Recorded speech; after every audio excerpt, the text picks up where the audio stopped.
passionate about issues surrounding food insecurity and poverty. So with that, I need to be quiet and let you go. Welcome, Jack.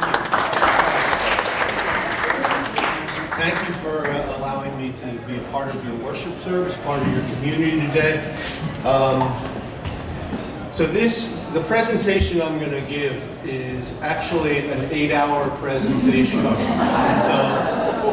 I just set my watch, or my, whatever that thing is, to get you out of here before 12 o'clock. And so I'm going to do my best to talk quickly, but concisely, and in a way that hopefully will give you all some things to think about.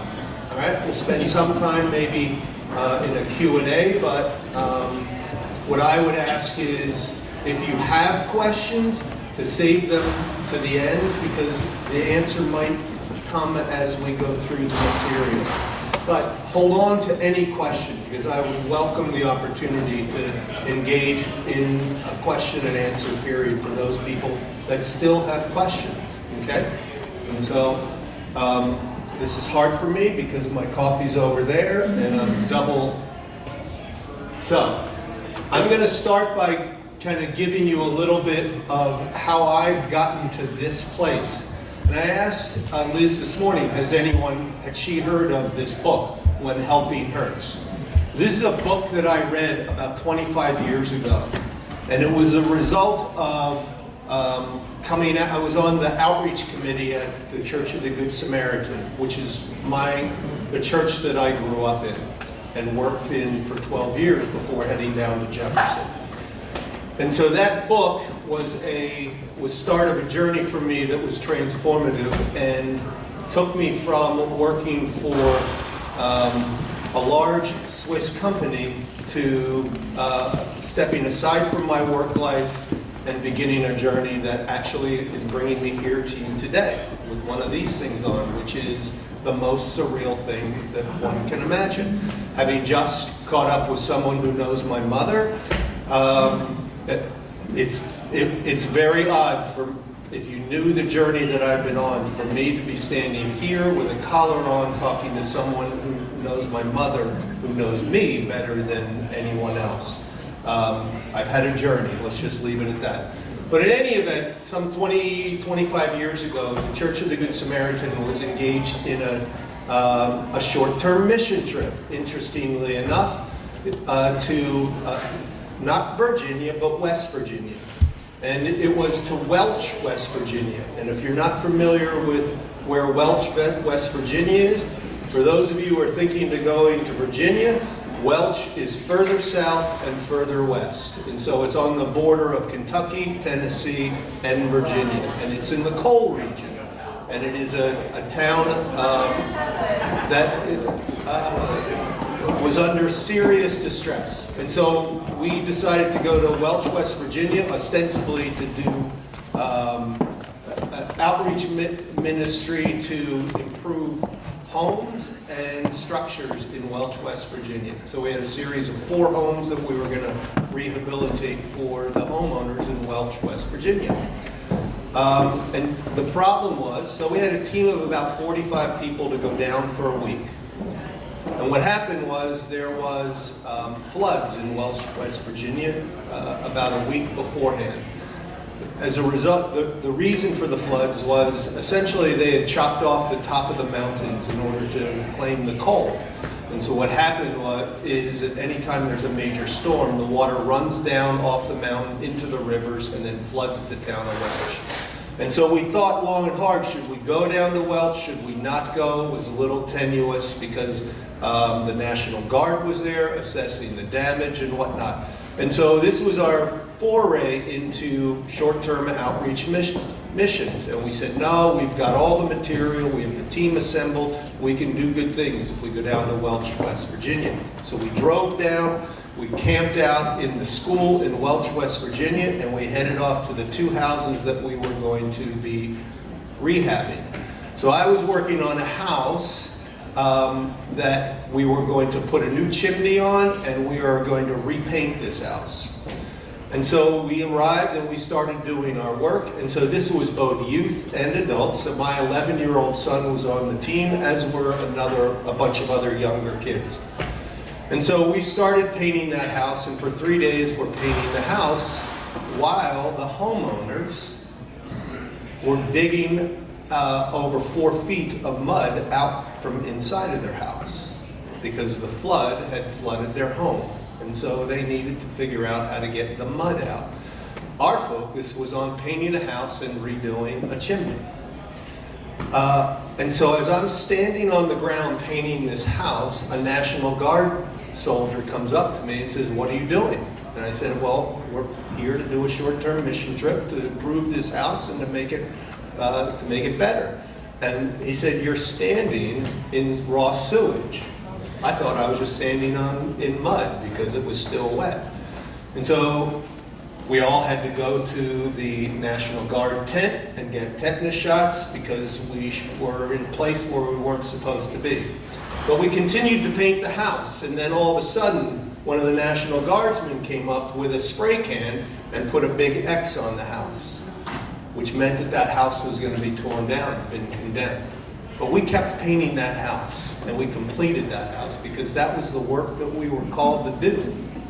And we came back from that trip, and I, for a long time, thought, well, what were we doing there, right? Well, the net of the whole thing is what we were doing there was what we wanted to do, what we thought we should be doing. And so we pulled back and we found this book, When Helping Hurts. And it's, I commend this book to your missions committee, to your staff, and anyone who has a heart for reaching out to those who are impoverished, less fortunate, or just in need, wherever that may be. And it is a life-changing book. And I'm not going to talk more than just this part. So basically, this book gives a definition of poverty, which is the following. Poverty is the result of relationships that do not work, that are not just, that are not for life, that are not harmonious or enjoyable.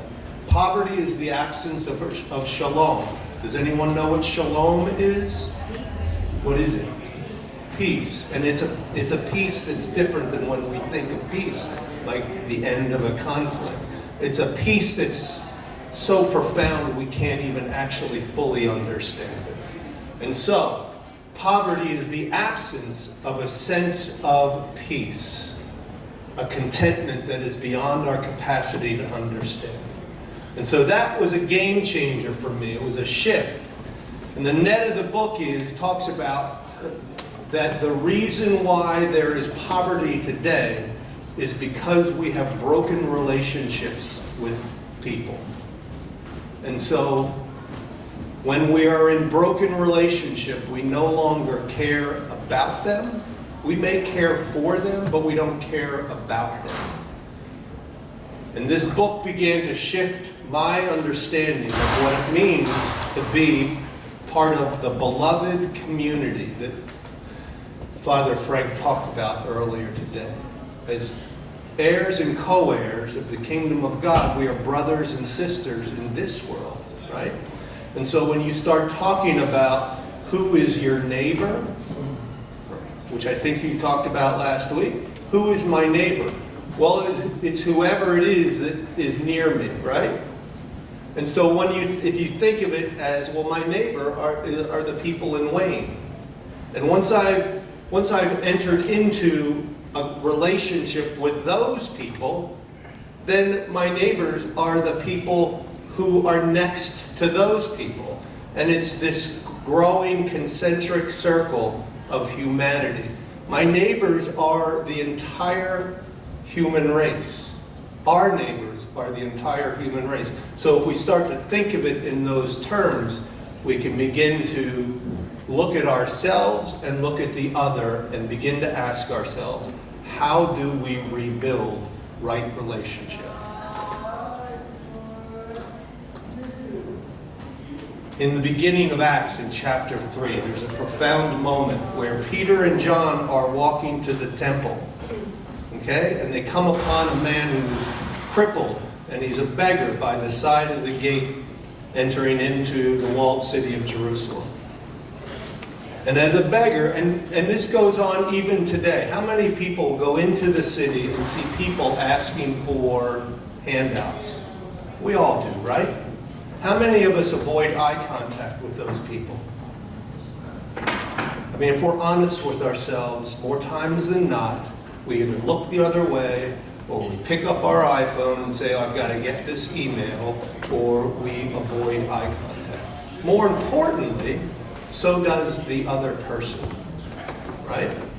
If you ever see somebody sitting on the side of the sidewalk with a sign, they tend not to look up at us, right? Why?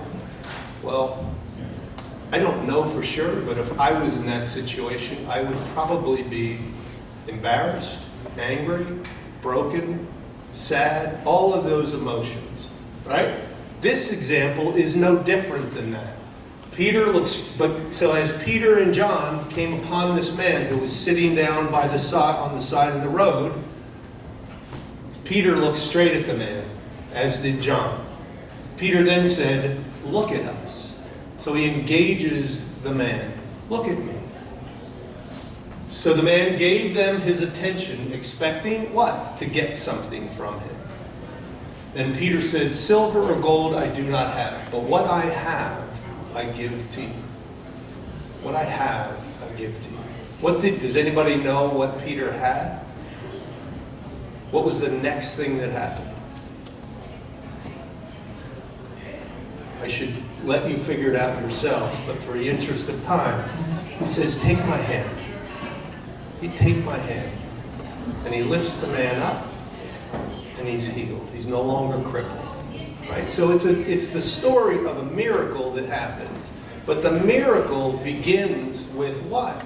It begins with connecting with the other person. I believe that our work, the work that we are called to engage those who are disenfranchised, the last and lost and least of our community, is built on the opportunity to see a miracle occur. I've seen it happen. I've seen it happen.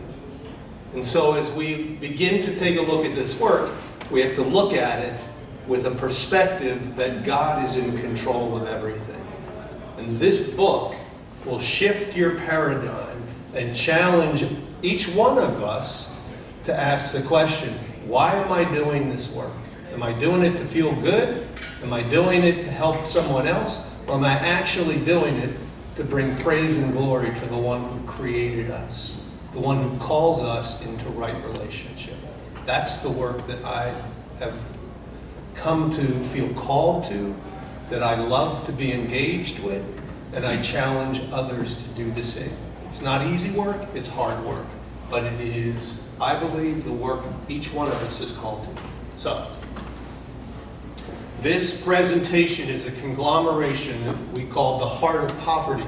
And essentially all we're asking is seeking to find some answers as we question ourselves and others. So this is a quick test. Normally we'd spend more time on this. I just want people to shout out a couple answers. How many people live in poverty in this country? 46 million. Okay, so we're all over the board. 46 million people live in poverty in 2018, 12% of the United States population.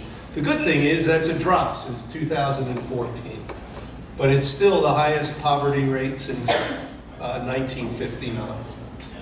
How many people in the U.S., do you know what SNAP is? Food stamps? How many people in the United States are using food stamps these days? 101 million? 42 million Americans use food stamps to feed their families. I will say that food stamps is on the docket to go away. And so it's just something we need to be, I don't want to get political, it's just something we need to be mindful of. That there are 46 million people that have the safety net of food being provided either at their school or through SNAP.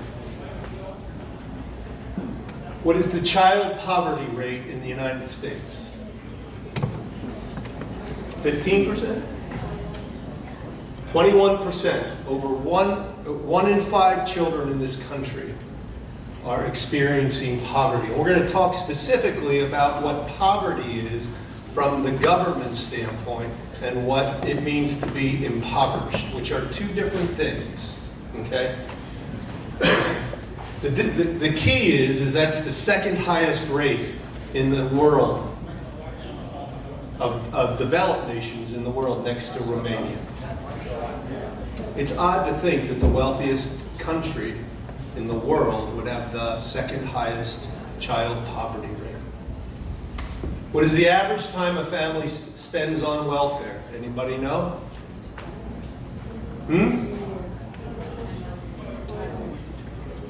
3 years, 37 months. But it varies widely. So there are some states, I think Georgia is the longest, and Idaho is the shortest average length of stay people are on welfare. Percentage of U.S. population that is employed, either full or part-time, that still lives in poverty. Anybody know that answer? 26 million people, 6.9% of folks that are on poverty are working full or part-time. And so their salaries, their hourly wages continues to keep them below the federal poverty limit. What is the poverty rate for African Americans? It is 22%, and it's almost twice as high as for those who are of the Caucasian persuasion. It is the highest of all ethnic groups. Percentage of food stamp money that was lost to fraud each year. Anybody know that? People that are cheating the system, that are selling their stamps, that are all the stuff that we read about and think about. So it's less than $300 million, less than 1% of all food stamps are fraudulent. Out of 35 developed nations, where does the U.S. rank when it comes to income inequality? What is income inequality? The difference between the people that earn the most and earn the least, or half the most and half the least. It's the growing divide between the wealthy, and the poor, and it is continuing to grow. So the United States ranks 32nd out of 35 developed nations, which means that we have the 32nd highest income inequality of all developed nations in the country. And so I'm not a sociologist, I'm not a political scientist, and I hated world cultures when I was in school. But this is what I know. There comes a point when it's an unsustainable equation. And how do I know that? Who here remembers the French Revolution? Okay? Who here remembers the Russian Revolution? Who here remembers the American Revolution? No taxation without representation. So as this income equality continues to widen, there continues to be this dissonance that is becoming more and more pervasive. The problem is we don't know how, or we don't have an intention to try and bridge that gap. And so what I'm going to talk a little bit about today is how do we do that in a way that makes sense. So all of this healthcare insurance for all that we're all fighting about, what did the government spend on Medicaid, which is healthcare for the poor, and Medicare for healthcare for the elderly in 2018? Does anybody know? Medicaid was on both of them, $1.3 trillion, Medicaid and Medicare last year. Medicare is for the elderly was $750 billion. Medicaid, which is health insurance for the poor, was just under $600 billion. Both of those together represent about 26% of our federal budget, which is about the same as what our defense budget is and our Social Security budget is. What is the yearly income for a family of 4 considered impoverished, and in this case, below the federal poverty limit. Did you guys have that in class? It is. It's $25,100. For a single individual, it's $12,000. Okay? $12,000. If you make less than $12,140, by law, you are considered in poverty. And it's at that point you're entitled to all of the federal and the state benefits that are available: SNAP, welfare, healthcare reimbursement, all the things that are part of that bridge. So, Montgomery County, the median household income is $90,122 in 2018. It ranks second in the wealthiest counties in Pennsylvania, behind Chester County, which is, I think, like $300 more. And Montgomery County is the 66th richest county in the nation. It's interesting to note, what is the poorest county in the state of Pennsylvania? Philadelphia County. What is the poorest big city in the United States? Philadelphia has the highest poverty rate of all major cities in the United States. That got me to thinking, how is it and why is it that the 2 wealthiest counties in the state of Pennsylvania border on the poorest county in the state of Pennsylvania? I commute to Philadelphia every day, and I stopped doing that in the 80s and started working out here. But when I started working in Philadelphia, you would get on a train, you'd get off the train, you'd go to work, and that would be it. Now, what happens, it's an interesting dynamic. I go to work every day, and when I arrive at the Paoli train station, there are 7 buses standing there waiting. And as I walk to the train station, there are people coming off the train, and they are getting on those buses, and they are going to work at Vanguard, Chesterbrook, all of these industrial complexes here in Chester County. And I thought, I'm trying to figure out, well, why does that happen? Why do they have to leave Philadelphia in order to come here in order to go to work? That's where the jobs are? That's one of the reasons. What's the... It's higher in the suburbs than it is in the city. What's that? The pay is higher in the suburbs than it is in the city. Well, so all of those things are true, but I'll give you a hint. The biggest reason why that happens is it's too expensive to live in the suburbs. Oh. It's too expensive, right? So, 6.8% of the county's population are, so people who live in this county, there are 54,000 people who are below the federal poverty limit.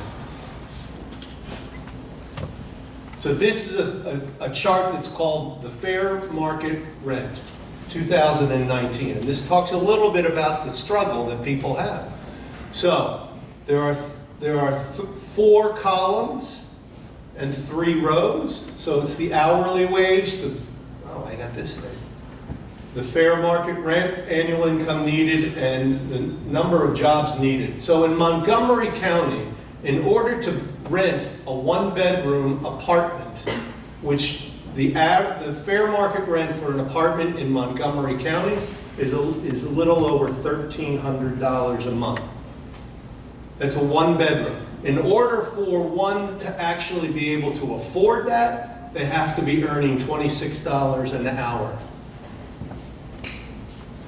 They have to be earning a little over $38,000 a year in order to effectively be able to live in that 1-bedroom apartment. So if you are working in a minimum wage job, you need 3.5 jobs, full-time jobs, in order to find that one-bedroom apartment and live in Montgomery County. It doesn't work. It's unsustainable. In Philadelphia, in statewide, the numbers are a little better. $14 an hour. The average rent or the needed cost of rent is $683. You need a little under two full-time jobs in order to do that. And then in Philadelphia County, $18 an hour. The rent's a little lower. 2.6 jobs in order to effectively be able to afford that one-bedroom apartment. This is the living wage in Montgomery County. So,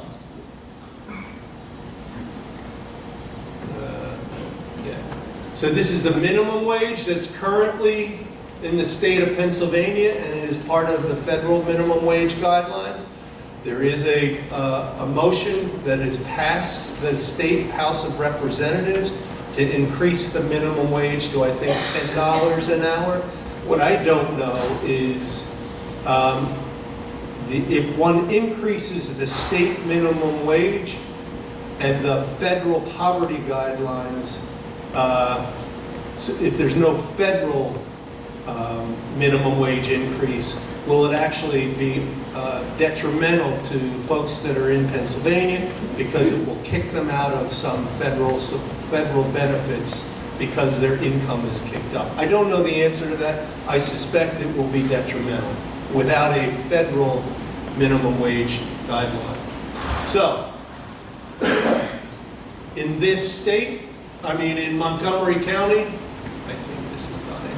So, in order to have a living wage and be able to exist effectively in Montgomery County, as a single adult, I got to be making $12.64 an hour in order to be able to make ends meet and not have my housing be out of proportion to the rest of my expenses. Most professionals would say that you should never have your cost of housing to exceed 1/3 of your total income. And so that you can do the math. Essentially what it's saying is, in order for an individual to live and work in Montgomery County, you can't do it living in an apartment by yourself. So, what does poverty look like? What are the types of poverty? So, the first one I want to talk about is situational poverty. Does anyone know how they would define situational poverty, just for sake of conversation? Something unexpected like a parking. There you go. What else? Temporary. What's that? Temporary. Temporary. Why would it be temporary? You get out of that situation. Yeah. So it's situationally based, and so perhaps the most vivid example is Australia. Natural disasters, or any, so New Orleans, when the hurricane hit, anything that is outside of our control and is situationally oriented, that would be situational poverty. Okay? Everybody understand? So it is temporary, and one has resources that they can bring to bear in order to solve the problem. I was not in poverty, then something happened. I am now in poverty or impoverished. It doesn't take away all of the things I had before. It simply suspends them for a period of time. That would be situational poverty. What is generational poverty? What's that? You're born into it? Okay, so that is the quick answer. So it's out of your control and you were born into it. It's your context. Now, for purposes of analysis, how we view generational poverty is it must extend at least beyond 2 generations. Okay, so it's I'm an individual, I'm in poverty. That's situational poverty. If my children are born into it, it's still considered situational poverty.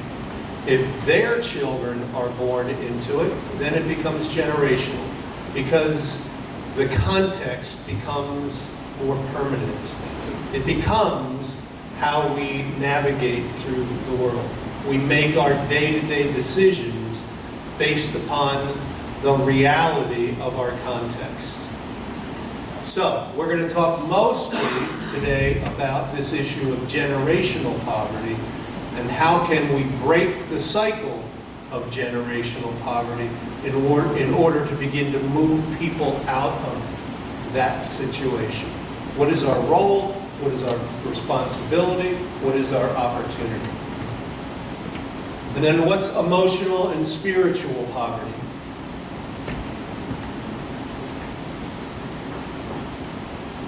I'll just say it this way. It's the thing that we all have. We are all emotionally and spiritually impoverished at different points in our lives, right?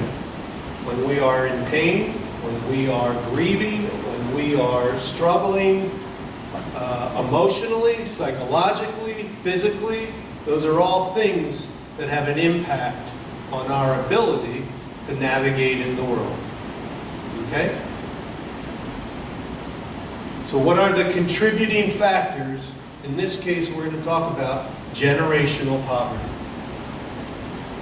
So clearly, one would say, well, this is typically our default position. Well, it's the individual's problem. They caused it, and they're the ones that have to figure out how to pick their bootstraps up and get about the work of getting out of poverty. So we don't let anyone off the hook in terms of responsibility or opportunity.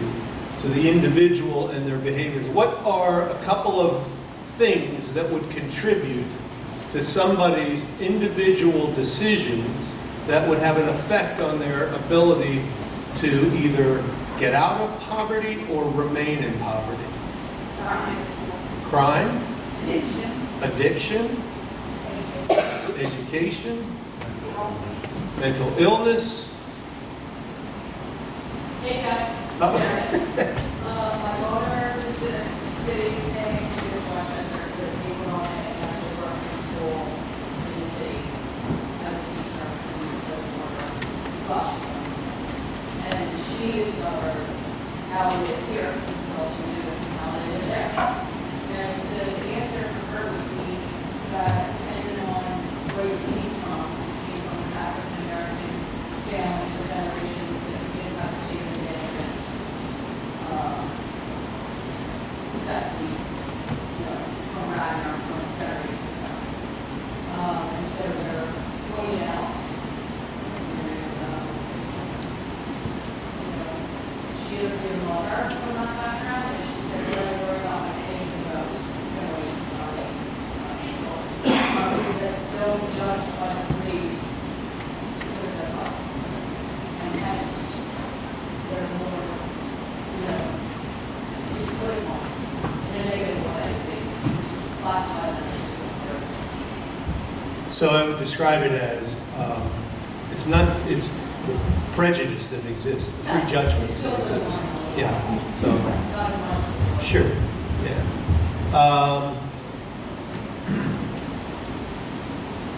I'll tell you what is one of the biggest, is divorce.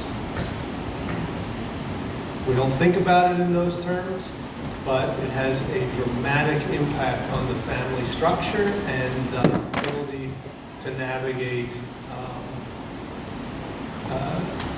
out of a place of sustainability. It's just very, very difficult. So the community, what are a couple of, so the community has a hand in this idea of poverty. And so what are some of the things that the community can take ownership in as a cause for the continuation of generational poverty?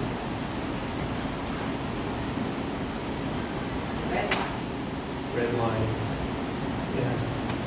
So I'll give you my experiences as a way to think. So I did field work in Chester at a community center in Chester when I was in seminary.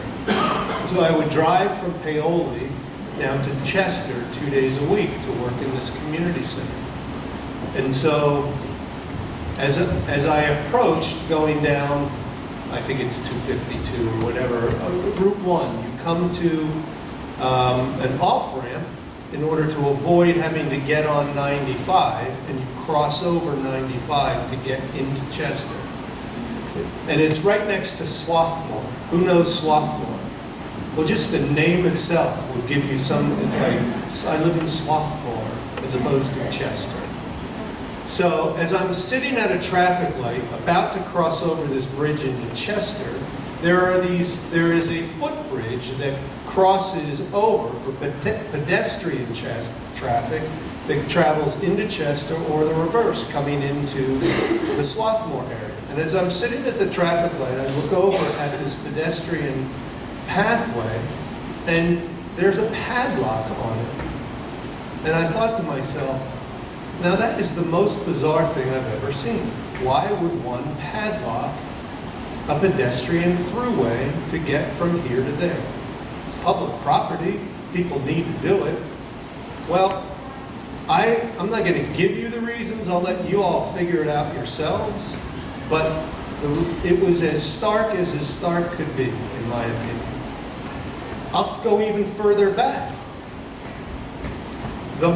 At one time, Chester was a vibrant port city.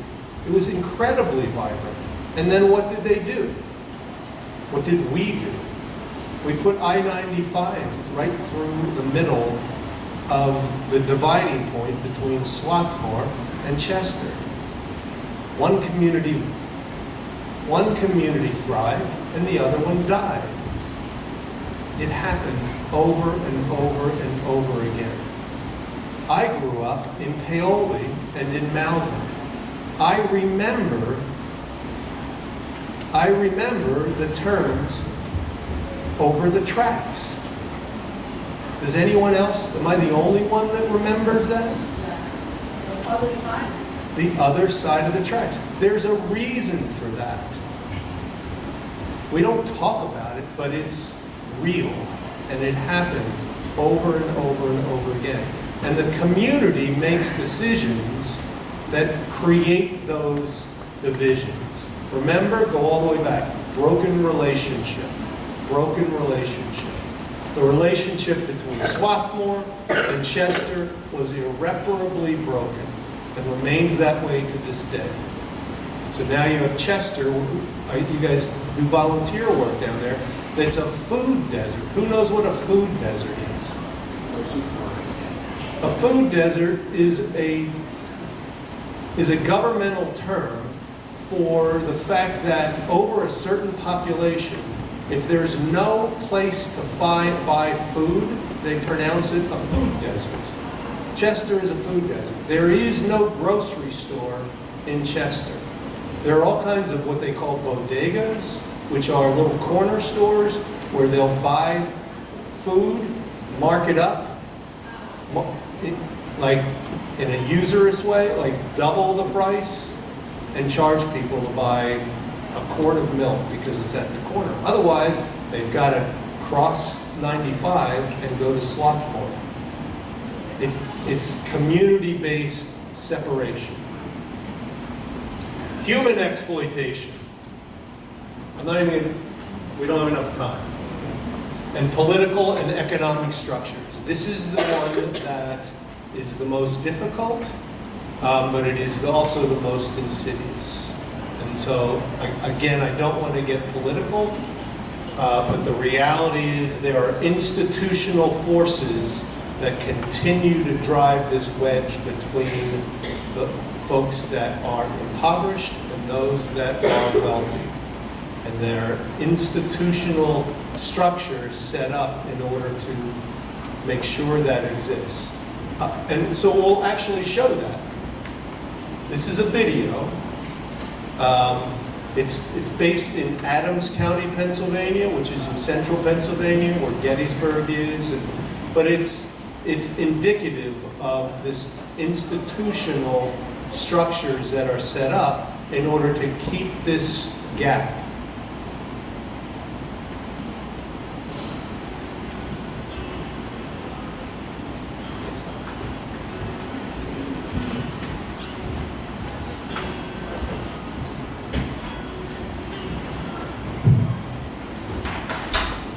Somebody needs to turn my volume up over there.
So someone in generational poverty,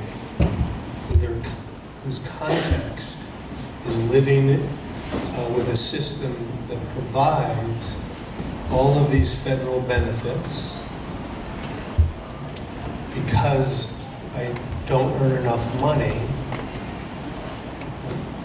This is the question I ask myself, and I don't have an answer. Why would anyone try and change their context when the mountain is that high? Why? There's no compelling reason other than, so I don't know. I don't have that answer. And moreover, why is it that we continue year in and year out to have this process where we just no longer listen to each other and we just talk past each other? And I believe it goes all the way back. It goes all the way back to this, we are in broken relationship with one another. We look at the world as us versus them instead of we. And it's not going to get any better. And I believe that it will only continue to get worse unless and until we suspend our own preconceptions, our own prejudgments, and like the man who crossed the road to the other side and bent down and helped the man who was on the side of the road simply because he was in need, we're not going to get any better. And so let's talk a little bit about preconceptions and prejudgments and how we view the other. And so this is going to take some courage and willingness to share what's going on inside of you. All right? And I command that this is a no judgment zone so that we can share what it is we're feeling based upon what we're seeing. What are we looking at?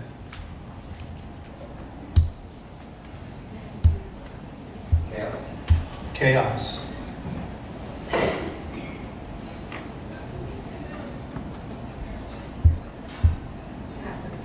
Apathy.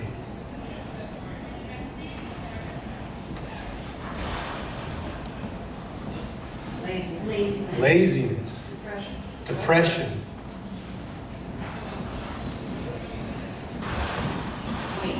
Waste. Exhaustion.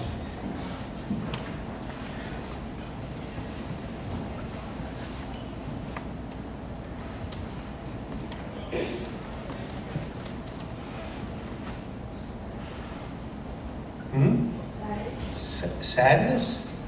Yeah, sure.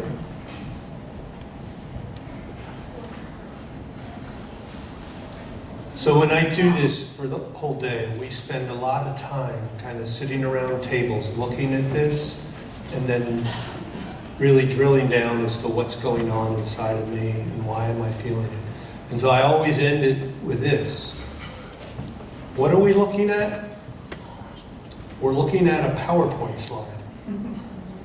That's all we're looking at. It's ink on a piece of paper that's been digitally reproduced to come through that thing and shine up there. And yet as we did that, as we looked at that, what we described or articulated is our emotional preconceptions of what we're looking at. How come nobody said, we saw a young boy rushing to the arms of his loving father?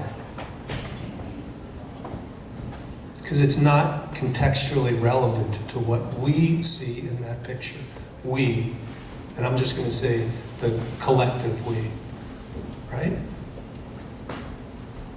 Everything that we talked about is rooted in our preconceptions of what is.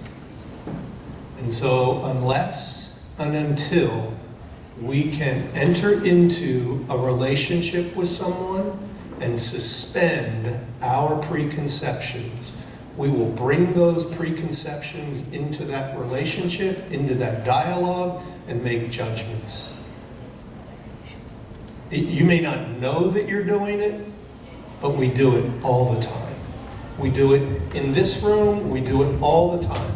But when we're entering into dialogue or relationship with someone from a completely different context, generational poverty versus, I'm going to just say it, affluence, the context is so dramatic and so vivid that it actually creates a barrier to creating a bridge to that relationship. And it's not just one way. It's not just one way. It's happening both ways simultaneously. And those bridges get crumbled and we talk past each other. And so the work of dealing with those who are under-resourced or impoverished is about empowerment and creating bridges to deepening relationships.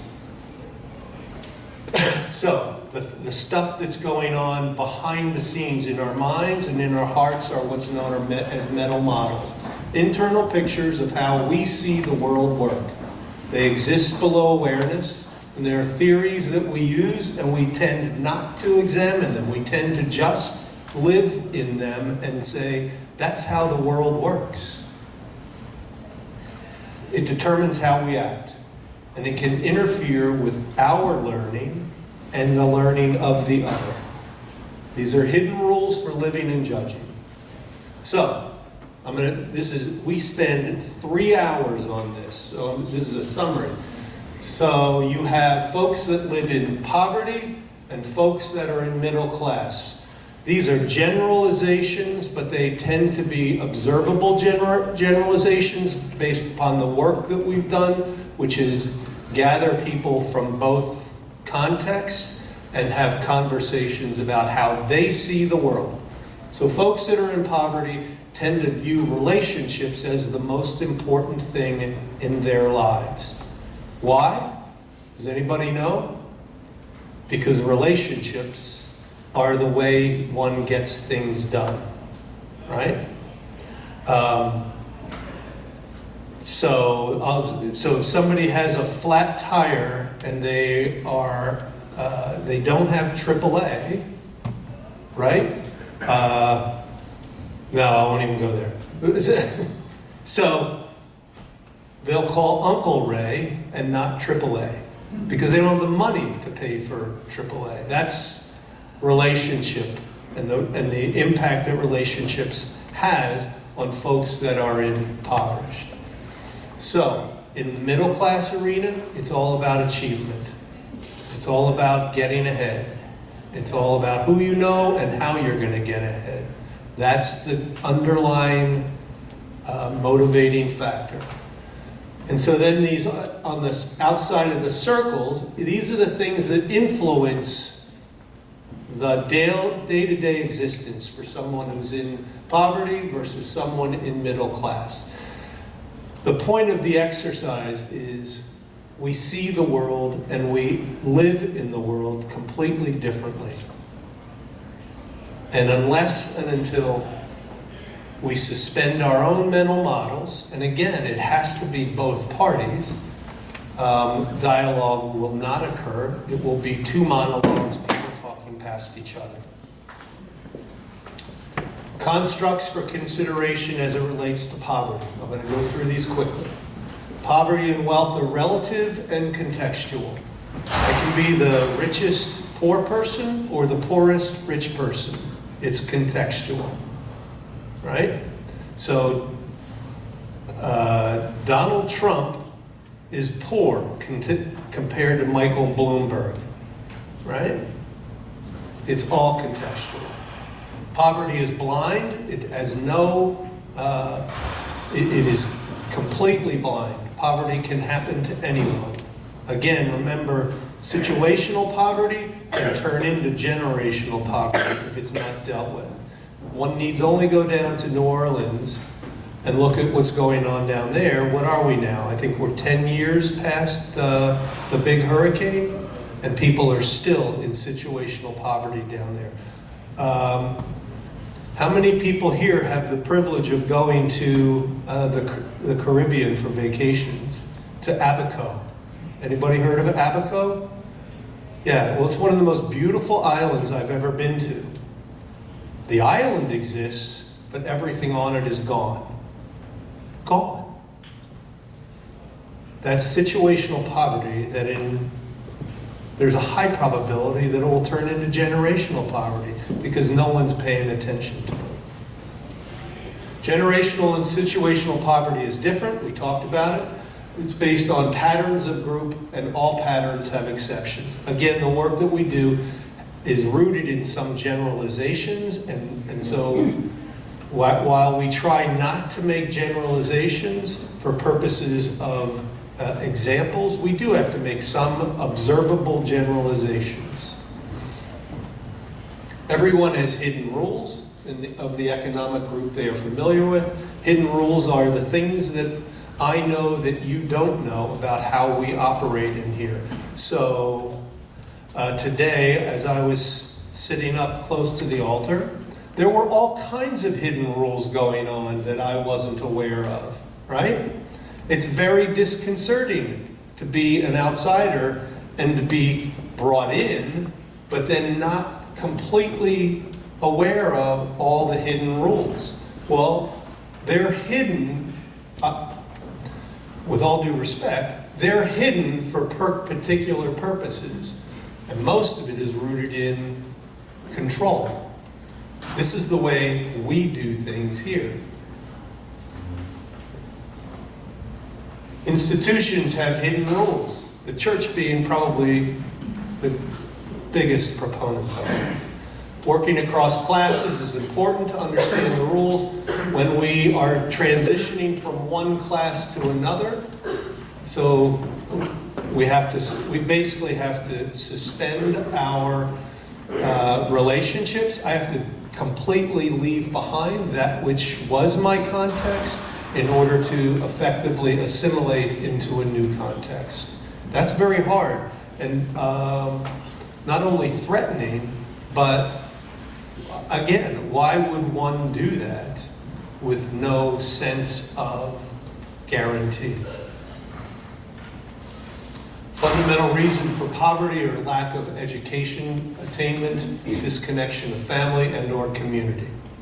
And then finally, these are the 4 reasons that one would make an intentional decision to leave generational poverty. It's too painful. They have a particular vision or goal. Someone has spoken into their lives and given them a sense of empowerment, and they now have a vision or a goal. And so the decision to leave poverty is often determined by relationships. So mentors are critically important in the work. And they may have a special talent or skill. Dr. James Comer is an individual who's part of the institute that the authors of When Helping Hurt wrote. He's associated with, it's called the Chalmers Institute. So I would encourage you to do some research on it. He says, no significant learning occurs without significant relationship. These are just some quick quotes for you all to think about. This is Mother Teresa. We think sometimes poverty is only being hungry, naked, and homeless. The poverty of being unwanted, unloved, and uncared for is the greatest poverty. We must start in our homes to remedy that kind of poverty. Thomas Merton, he says, it's easy enough to tell the poor to accept their poverty as God's will when you yourself have warm clothes and plenty of food and medical care and a roof over your head and no worry about the rent. But if you want them to believe you, try to share some of their poverty and see if you accept it as God's will yourself. Gandhi said poverty is the worst form of violence. Merton says this, our job is to love others without stopping to inquire whether or not they are worthy. That is not our business. And in fact, it's nobody's business.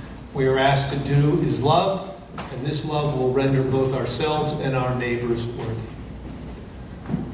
cannot begin to understand others until sometime after we stop judging them. So, these are a couple of videos. I think I'm going to do this.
So, I think everyone in here would say, I see that there's a problem. And I think, and I hope everyone in here and beyond here, even those who aren't here, would be able to search their own heart and say, I care. I care that there's this problem, that it exists. And so then if we know there's a problem and we care about the problem, it's fair to take the leap to begin to try and understand if and what is the solution. So what is the solution?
So who does he send? In the same way, let your light shine before others, that they may see your good deeds and glorify your Father in heaven.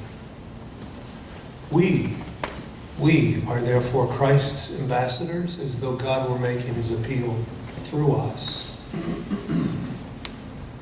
In Matthew 25, and the king will say to those on his right, come you who are blessed by my Father, take your inheritance, the kingdom prepared for you since the creation of the world. For I was hungry, and you gave me something to eat. I was thirsty, and you gave me something to drink. I was a stranger, and you invited me in. I needed clothes, and you clothed me. I was sick, and you looked after me. I was in prison, and you came to visit me. Then the righteous will answer him, Lord, when did we see you hungry and feed you, or thirsty and give you something to drink? When did we see you a stranger and invite you in, or needing clothes and clothe you? When did we see you sick or in prison and go to visit you? The king will reply, truly, I tell you, whatever you did for one of the least of these brothers and sisters of mine, you did for me. We are part of the solution. You are part of the solution. Or we're part of the problem. It's just that simple. For us to do nothing, we are a part of the problem.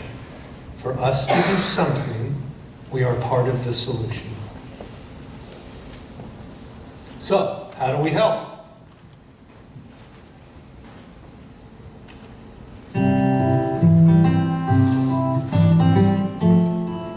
In tough economic times like these, it is important for Christians to help those less fortunate than us, because they need our help the most. One of the best ways to help people that are poor is to flaunt how much money you have and how awesome your life is. Now I know that doesn't sound very helpful, but it is. You see, by showing poor people how good you have it, you will be motivating them to get out there and work hard and make some money, so that they won't have any more money troubles. And if you're out there showing off and it doesn't seem to be motivating anyone, then start gently mocking people about all the things you have and they don't. Because helping the poor is our duty as Christians. These have been Deep Thoughts from a Shallow Christian. Scared you, didn't I? So I believe there's a better way. I hope you all do too. Jesus says this, he called his disciples to him and said, I have compassion for these people. They have already been with me 3 days and have nothing to eat. You know the story. It's the feeding of the 5,000. I don't want to send them away hungry, or they may collapse on the way. His disciples answered, where can we get enough bread in this remote place to feed such a crowd?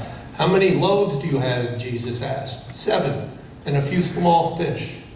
He told the crowd to sit down on the ground. Then he took the 7 loaves and the fish, and when he had given thanks, he broke them and gave them to the disciples. And they in turn to the people. They all ate and were satisfied. Afterward, the disciples picked up 7 basketfuls of broken pieces that were left over. The number of those who ate was 4,000, besides men and women. How can we address the needs of the under-resourced without negatively impacting the resourced? If we're honest with ourselves, that is the critical question. How can I help them without me giving up mine? Right? Well, I believe the answer lies in it's not ours to begin with. It's God's. Our desire, so Paul says this, our desire is not that others might be relieved while you are hard pressed, but that there might be equality. So we have to actually ask ourselves, what are the resources that must be identified and or developed? Community sustainability depends on a resolution to this issue. So the continuum from poverty to wealth is the extent to which you have or can access the following 9 resources. So clearly, it's oftentimes about money. Somebody needs money, we have money, we give them money. But more often than not, that's the tip of the iceberg and actually can cause more problems. Because unless you know what's really at the heart of the problem, you're just putting a Band-Aid on it, or you're actually making the wound deeper. And so that, I'll go back to When Helping Hurts. It talks a lot about that.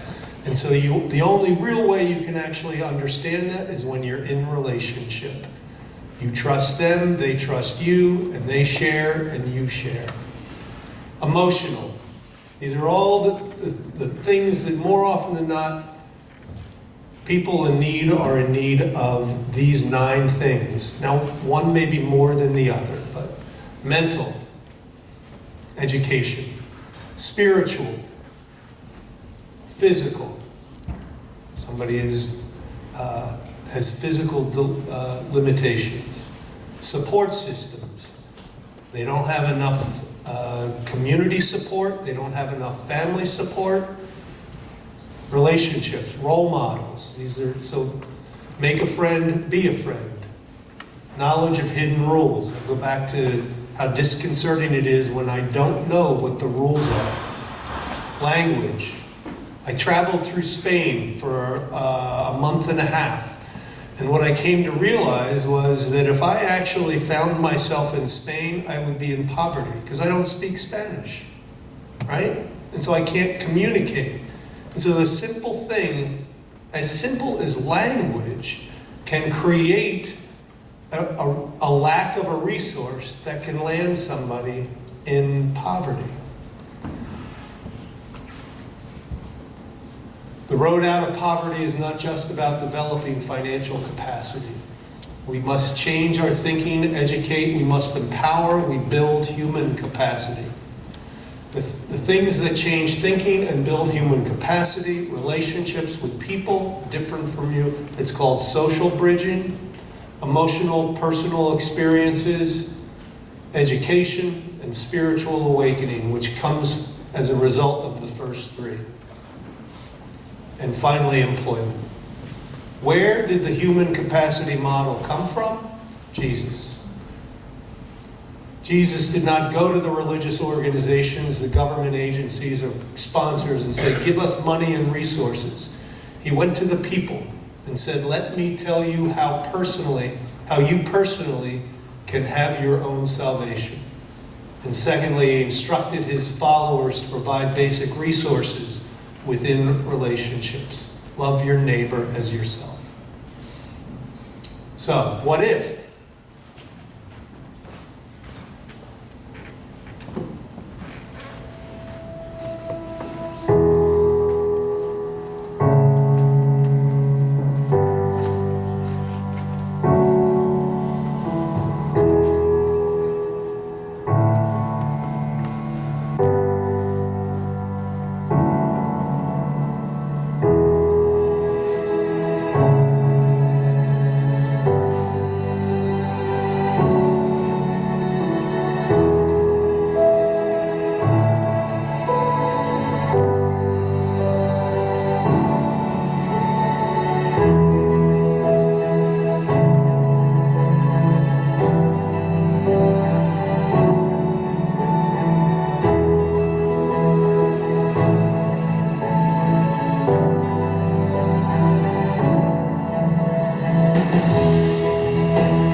What if?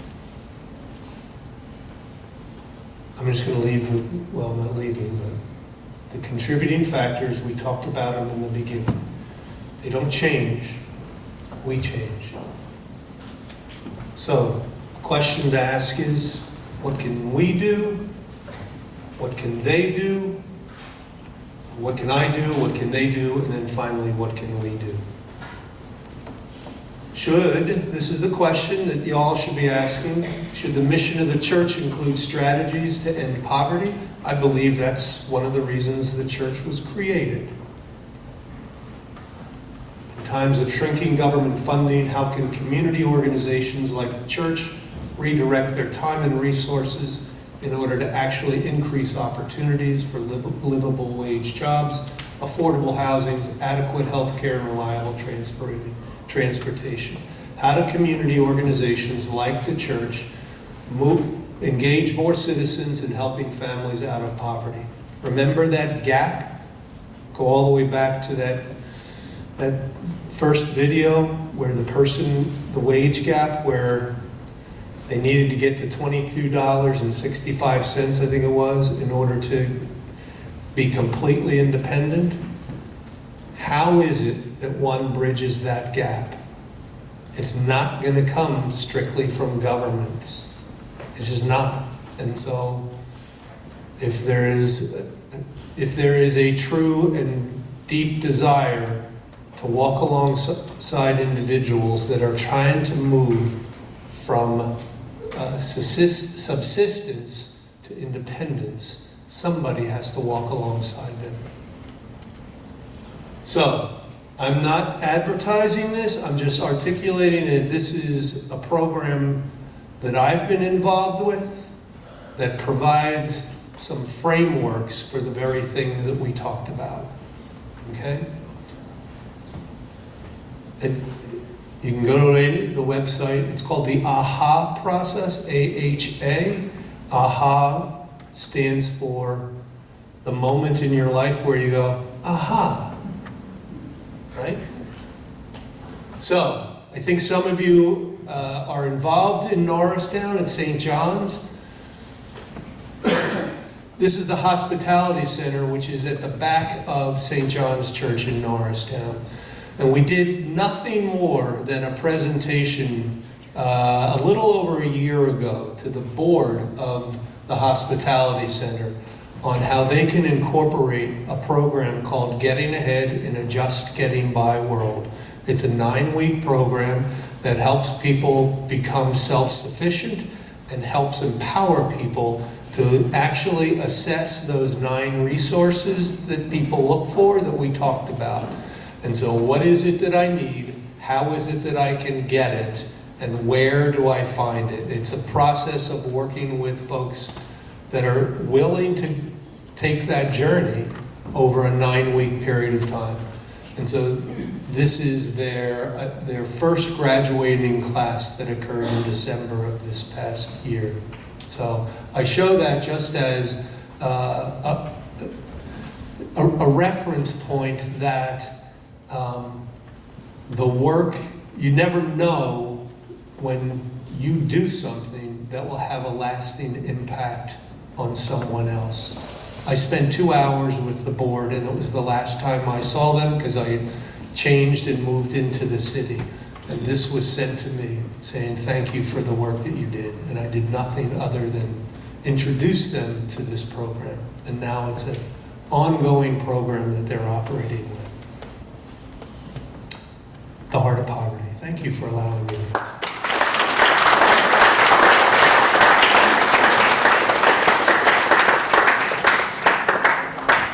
I'm happy to take questions. I'm happy to stay until all questions are answered. Sir. One of the things you hear when you see a homeless individual on the street is not to give them money, to give them food. Yeah. Is that an excuse, or is it a reality? So I don't know the answer because each individual, each situation is unique in and of themselves. But I think there are folks that are in desperate need of a meal. I think there are other folks that are not sure exactly what they need. I'm not sure food is always the only thing they're in need of, but it's the thing more often than not people are going to respond to. So I'll answer you this way. So at Good Samaritan, we started a huge food ministry, distributing food to, we're I think the largest food dispenser in Chester County now. And so over 130 people come each week for groceries. And they have the ability to come in and shop, if you will. And so they have choice in terms of what it is they're given. And so they walk out more times than not with more food than they need, but they have an overabundance of food. I actually walked outside once and saw folks, folks actually trading with each other on the food. And I finally went up to one of the guys that I had gotten friendly with. I said, why are you giving all of your meats and your vegetables to somebody else for just nothing more than your canned goods? He says, I don't have a stove. So we don't provide stoves, we provide food. So they'll take the food. So I don't know the answer. I think it's just it's a dilemma. What I know is it's somebody in need.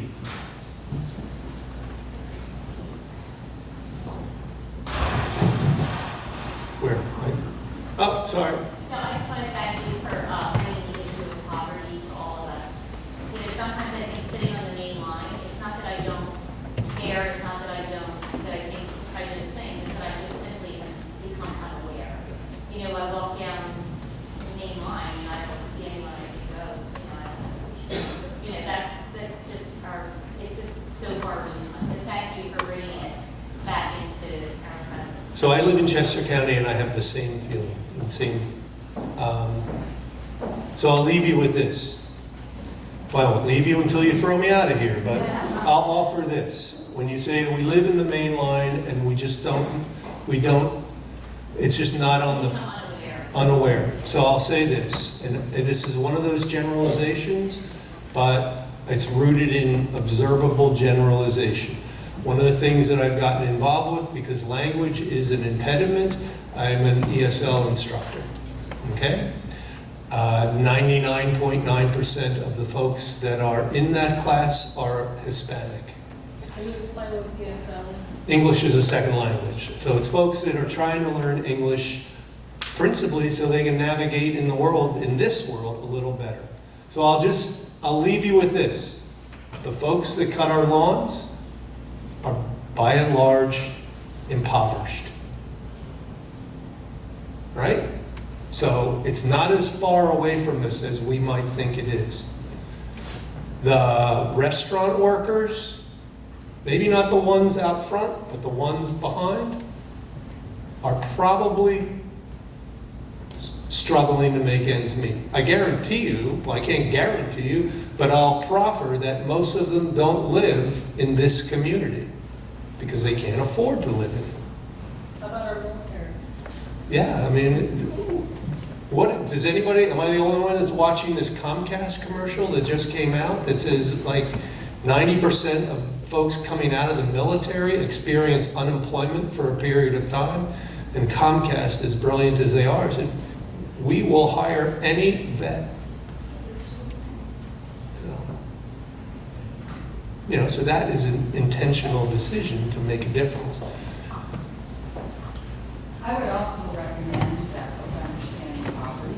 Yeah. Because I think it really speaks to the different viewpoints of poverty, generational, situational, and the mindset that we don't think about because we haven't lived that. Yeah, I think so.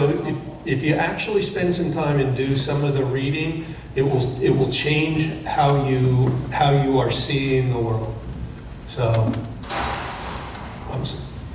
I admit, I don't understand minimum wage. It seems that if we raise the minimum wage, and as you said, then does the federal government do it, which also will the federals, then will it be unequal if the federal government doesn't do it. But if the federal government does it, then we are the ones who are paying it, and that's an extra tax. So I mean, to me, it's a vicious circle, because you raise this amount to whatever, $15, $20, I don't care what it is, then our whole inflation type thing goes up. I mean, what does it cost for a loaf of bread? If I went to Whole Foods, for instance, I think it was $3.98 or something like, roughly $4 for a loaf of bread at Whole Foods. Granted, that's and probably more expensive than a regular loaf of bread. But, or say a candy bar, a Hershey's candy bar. I mean, all right, I'm old enough, but I remember paying a nickel for it. Now, my parents didn't make that kind of money, So no matter, even if the wage goes up, then all the prices go up, and we don't have any equity that way. I don't understand how we can do it. I'm not an expert on this. But the more we raise the money, the more the prices go up, and we still have less. Okay, it's the real value of money. What is the real value of money? I mean, my father, we're going back a long time, made $5,000. It's a piece of paper. Made $5,000 a year, and he could support his family. Right. Now people have to make, say, over 6 figures, some people make this. And, they're living very nicely, don't get me wrong, but people now who are making $40,000, they're just about making like nothing. And people need more today. They all have cell phones. I mean, you go to poor people too, and I'm nothing against it, but they have cell phones. They need cars sometimes. They need transportation. They have televisions. I mean, people years ago didn't need all these things. Apparently this is our need today. And I don't know where the answer is, but it just seems that people are so much more needy. And I don't believe that divorce is part of the problem, as you said, with poverty. I think it's unmarried people who are, they're coupled for a short time. These people have children, and these people are not taking responsibility for children. Children are a blessing. But if they are not taken care of, where is the value in this? So, I don't know. To me, it's just a... So you've raised an incredibly complex issue of which I'm not an economist, but I guess I would respond... This is all poverty. I'm sorry? This is all poverty. Well, it's also all wealth. Yes. Well, years ago, though, the churches took care of people. The government did not take care of them as much. And I don't know, maybe that was a good thing. So I'm not a sociologist, but I'm going to take a bet and say that years ago, people gave to the church more than they do today. Yeah, that's possible. Well, And it's, if people didn't give to the church, you didn't mind giving to someone. Someone could knock on the door and say, I need something, can you help them? People are afraid now to open their doors. right. It's a very complex issue. But I guess what I would say is, to do nothing doesn't make it less complex. It makes it Well, more that's open the heart complex. and give what you can to those who are in need. That's all it is. Yeah. She was, sorry. I just have a question. I'm involved in organizations, to help, but, I think for adults, it's easier. And we have 13-year-old and 14-year-old kids here. And can you give some ideas on how they can help make a difference? So I'm thinking about that. So,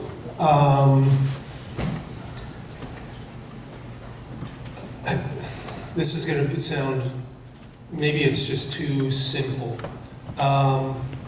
If in fact the idea of building or deepening relationship is in fact the foundation on which we can begin to move from this gap or this bridge to actually narrow that a little bit. So then I would come back and say the question that should be asked is, what are the things that we're doing as an institution, as a church, to engage young people in understanding the presenting issue, and are we actually are we focusing on the very thing that foundationally could make a difference? Or are we creating something that actually creates a bigger barrier? So things like, and I guarantee you, it happens in the church that I come from, where you do a food ministry and everybody stands on this side of the table, and everybody who's coming to receive stands on that side of the table. And we all think we're doing a good thing, when in fact, the bigger question are there other things that we could or should be doing that actually focuses on kind of the foundational issue? So things like, for youth that are going on short-term mission trips, not that they're bad, are you familiar with a guy by the name of Andy Crouch? So he's a local guy. He was the editor of Christianity Today. He is he is a powerful thought agent for the community today, and I'm happy to share as much information as I stalk him. I'll just say that guy has his finger on the pulse of the culture, and so he's done a lot of writing and speaking on culture making and the divide in our culture, and he has a whole video presentation and small group exercise on short-term mission trips. And the premise that he offers is, why is it that churches today focus on these short-term mission trips where we take 30 or 40 people and fly them in or drive them into this new context to spend a week doing all of this stuff and then leaving? And what is the impact that has on the people who are left behind? And so he talks a lot about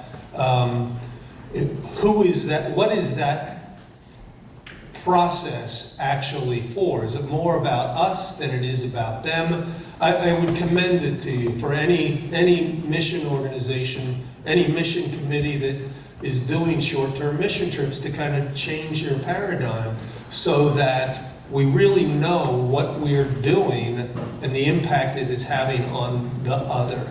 So things like, if you're involved with going into the community to do construction or rebuilding, or focus on the relational component as opposed to the practical element. That would be my suggestion. I'm assuming that you guys are way ahead of the curve on this to begin with, but so. I'm moving in. Thanks. So I was really hoping this would be provocative, and I think it was successful, because we're having a hard time shutting it down.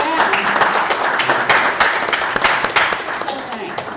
Mentors, I sent you links to different things that you could do that had to do with service. And so now that we've had a chance to listen to Jeff, what you might concentrate on is relationship. And of course, next Monday is our day of service, Martin Luther King Day. There are all kinds of other things that you can do. You can always write me and ask for suggestions. Happy to provide those. So I'm going to ask you to leave your name tags behind on the table as you go. And our thanks to Jeff. Thank you very much. Thanks to all of you.